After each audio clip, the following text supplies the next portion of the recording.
less Islam means less people of the Muslim faith. That means less Sajid Javids, less Sadiq Khans. Well, that it depends. means anyone who's a Muslim. That's what it means, isn't it? Isn't that provocative? I mean, it would also mean less people like the Abaidi family, wouldn't it? Yes. I mean, yeah, exactly. But the point is, you're talking about less Islam. That is Muslim people. No. Just bear with me, because I know better than you what I think.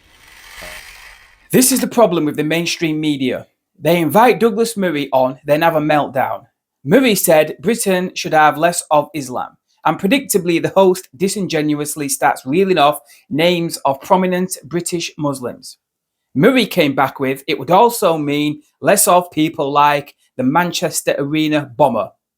I'll be honest, when Murray talks down to people with his ultra posh accent, like he does those woke types who make personal attacks from the off, then it's great.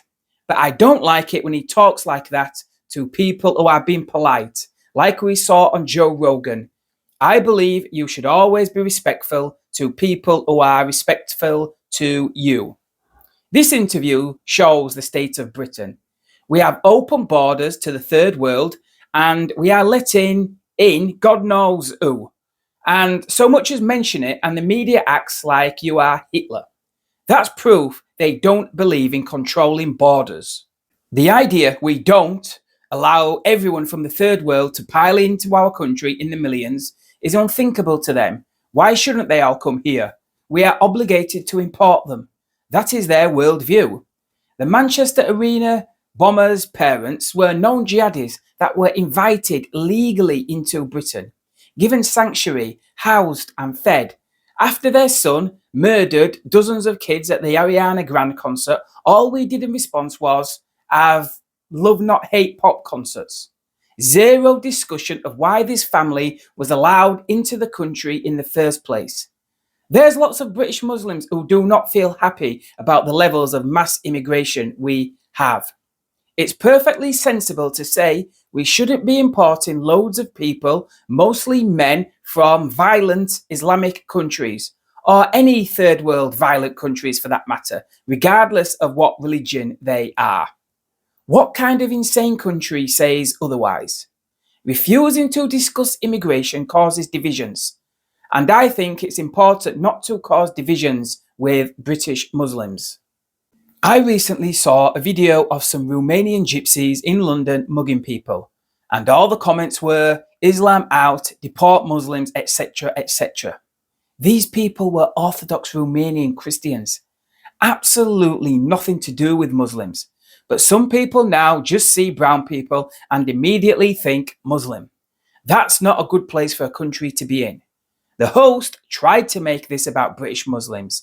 They are our responsibility as they are part of our country. But the fact is, as Murray rightly said, if you keep importing people from third world, violent Islamic countries, you are importing more extremists, even if most aren't extremists. It's simply an act of treason for the government to be importing more people from these places against the will of the British people. This whole segment is the reason the Reform Party are so popular. Take a listen. 20 years or so and writing about Islamic extremism in this country. And in 2017, after the Manchester Arena bombing, you talked about, because of that threat of Islamic extremism, we should have less Islam in this country. Was that a wise phrase, talking about less Islam? Well, I think it's perfectly wise phrase, perfectly open to misrepresentation. I think I said it at the encouragement of the BBC. Well, I'm reading your article. It was you on the wrote BBC. In the Sun. It was on the BBC, that's why. I'm quoting what you said in the Sun, less Islam. Surely less Islam means less people of the Muslim faith. That means less Sajid Javids, less Sadiq Khans. Well, that it depends. means anyone who's a Muslim. That's what it means, isn't it? Isn't that provocative? I mean, it would also mean less people like the Abaidi family, wouldn't it? Yes, extremists. Yeah, exactly. But the point is, you're talking about less Islam. That is Muslim people. No. Just bear with me, because I know better than you what I think. This country has had a wildly stupid and lax immigration policy for decades. And we allowed people like the Abaidi family, a family of jihadists who'd fallen out with Colonel Gaddafi because they were from rival jihadist groups. When the Abaidi family fell out with Colonel Gaddafi, they came first to London and then to Manchester. And one of the sons they gave this country was Salman Abedi, who at the age of 22 killed 22 young girls at the Manchester Arena with a suicide bomb. One, by the way, for every year of life this country gave him. His brothers just stabbed and thrown boiling oil at 3 prison wards. Let me bear with you. Why were the Abedi, hang on, why were the Abedi family in the UK?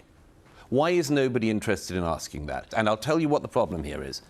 There are lots of types of extremism. You get far-right extremism, far-left extremism. When it comes to jihadist extremism, jihadism comes from Islam. Therefore, if it's 1%, 5%, 15% of people of the Muslim faith who follow that version of it, you've got a hell of a problem.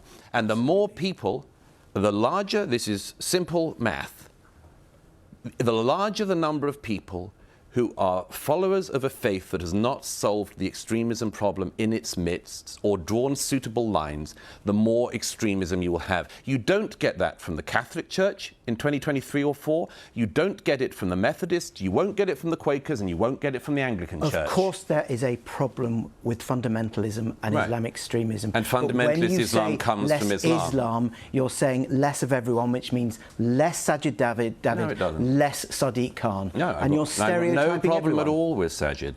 No, of course he's not stereotyping. I mean, this is a kind of dated conversation to my mind because this is all being addressed elsewhere as we speak. And nobody else is as incredibly slow in learning as the British media and political class when it comes to this problem. Why is it the case that Saturday after Saturday we have thousands of people going through major British cities who support the death cults who would murder Jews and the rest of us next? That's a question you and I and Newsnight should answer. Douglas Murray, thank you for talking to Newsnight. It's a pleasure. That was Douglas Murray talking to me earlier. Do you think that Douglas Murray has a point? He talks about how we have a wildly stupid and relaxed immigration policy that has meant that fundamentalists have come to this country, have been fostered in this country by some organisations. Do you think he has a point, or do you have a problem with him talking about less Islam? Well, I mean, I think that the idea that we only get extremists from abroad is not accurate or borne out by the facts. And I think he makes an interesting point about like how well we integrate. I think that was sort of the point he was trying to make about integration as a society and how we can better understand one another. But honestly, it felt like quite a lot of that was not explained in terms of, this is his view, that maths apparently accounts for the fact that there might be some people that are extremists, therefore all the people that belong to that group in the broader sense, there should be less of them. I just don't think is an argument that is really about bringing people together or even trying to come up with a solution. And Matthew, Donald Trump is quite keen on Douglas Murray, my friend. He certainly is. He's been promoting his book. Douglas Murray is a man who has said of Humza Yousaf, who was the First Minister of Scotland, that he had infiltrated the British political system. Humza Yousaf is someone who was born in Britain, born in Scotland. This man is an extremist, in my view, and the Overton window, which we talked about earlier, has shifted so significantly that, and I don't criticise Newsnight for doing it, that he has been given an 8-minute interview on prime BBC television. And that is concerning because more and more people, it seems to me, share his repulsive views. Imagine